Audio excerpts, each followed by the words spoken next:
I wanted to start with a little fable about 5 wise men that got lost in the forest. The first one said, "I will go left. My intuitions tell me that." The second one said, "I will go right. There's a reason why right comes from the word rightness." The third one said, "I will go back. We came from there. It means I will go out from the forest." The fourth one said, "I will go straight.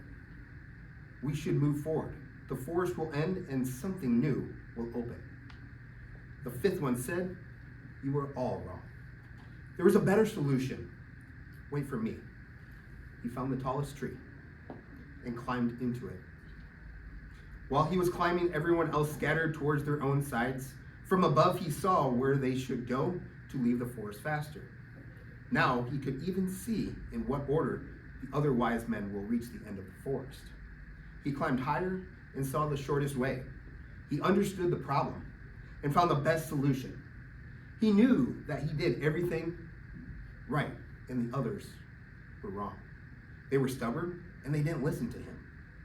He was the real wise man. So today we're looking at problem solving, correct?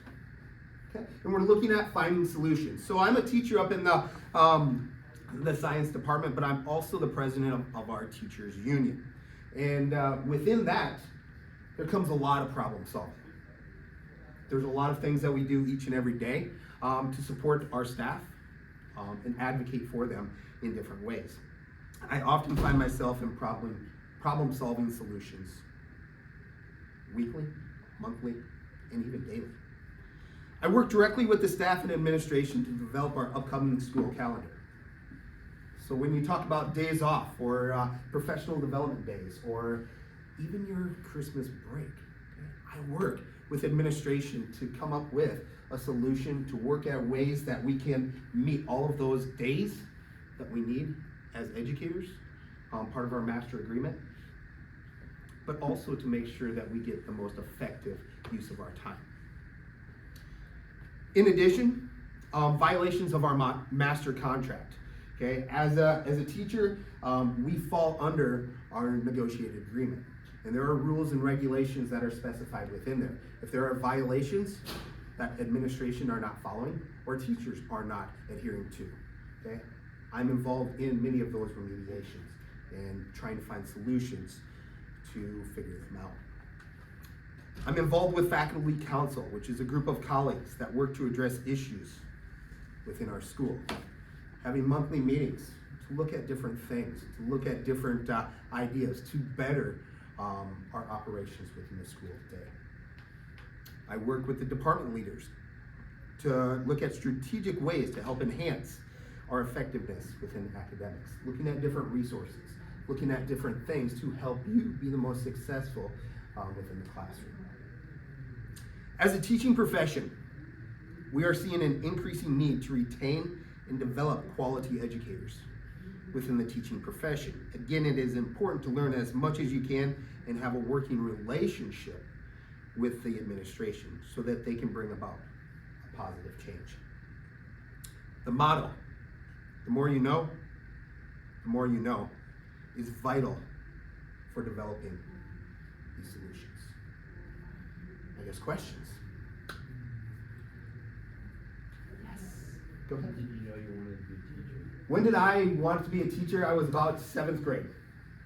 7th grade, I had a science teacher that actually, we did a career portfolio, looked at different careers that we were interested in, and at that time I picked being a science teacher.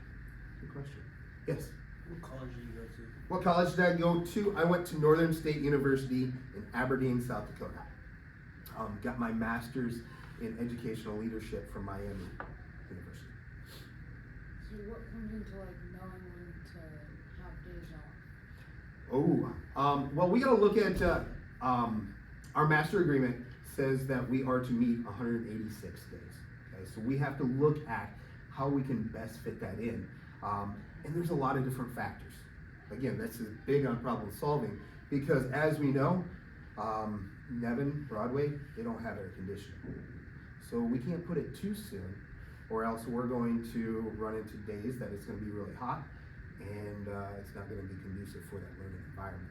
And then we really don't want to get too far into the summertime. Would you agree?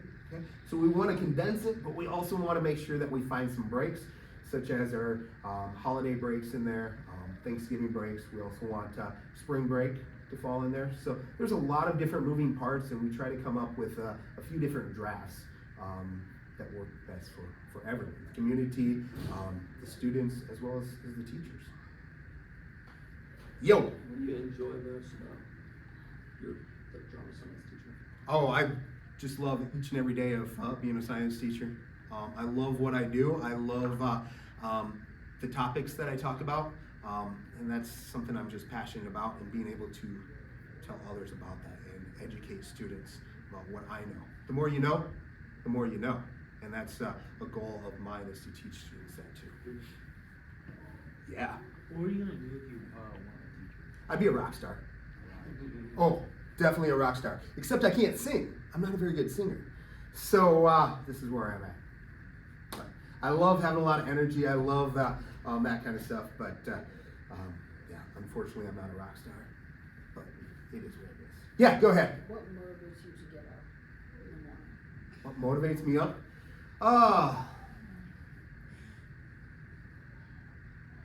I think that one's easy. I love what I do. I love what I do, and I enjoy coming to school. Okay? I hope you feel the same, but I love what I do, and I think that makes it easy to be a teacher, is I just love it.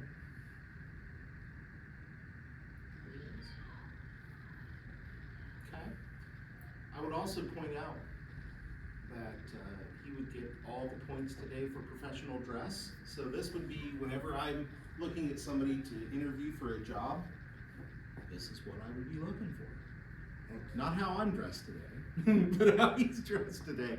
So whenever you guys are doing your professional dress points, this is kind of a good model to go for. If I can talk on that for a second. Sure. When I was in college, I had a professor that said, if you want to be treated like a professional, dress like a professional. And I took that to heart. And each day I tried to look the best that I can. A lot of respect comes with that as well in the teaching profession. Yeah, go ahead, sir.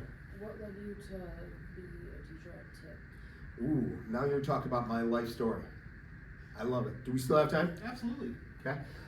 So little known fact about me, I actually grew up in South Dakota. And grew up on a family farm. We had about 6,000 acres. It was a large farm. About 300, or about 500 cattle, about 300 sheep. And we showed sheep nationally across the United States. I met a few friends at some of these shows, and we got talking, and they were in Covington at the time, and on the school board, and said, hey, why don't you come out and do your student teaching with us? And I never thought much of it until my senior year of college, and I called them back up. And so I had the unique opportunity to do my student teaching in Covington, Ohio, in Dart County. Loved it. Went to a few job interviews. I didn't get anything. So I went back and got my first teaching job in Ellendale, North Dakota, 5 miles over the border from South Dakota into North Dakota. I taught there for 5 years. Taught 7th grade life science, 8th grade earth science, 9th grade health, 10th grade biology, and then an advanced science. Not all at the same time, but I taught a lot of different things. Really small school, graduating class, about 28, so much smaller, okay, K-8 school.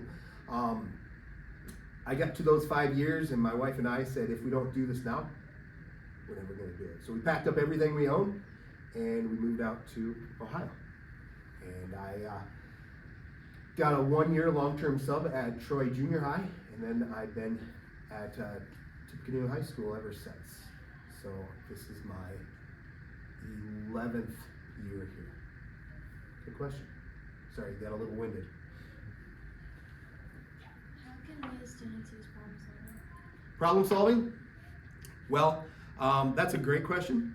And I think that's where in education we're moving. Okay, we're going or going further and further away from reading, writing, and arithmetic. That was the idea 100 years ago in education. Now today, you have to have a growth mindset.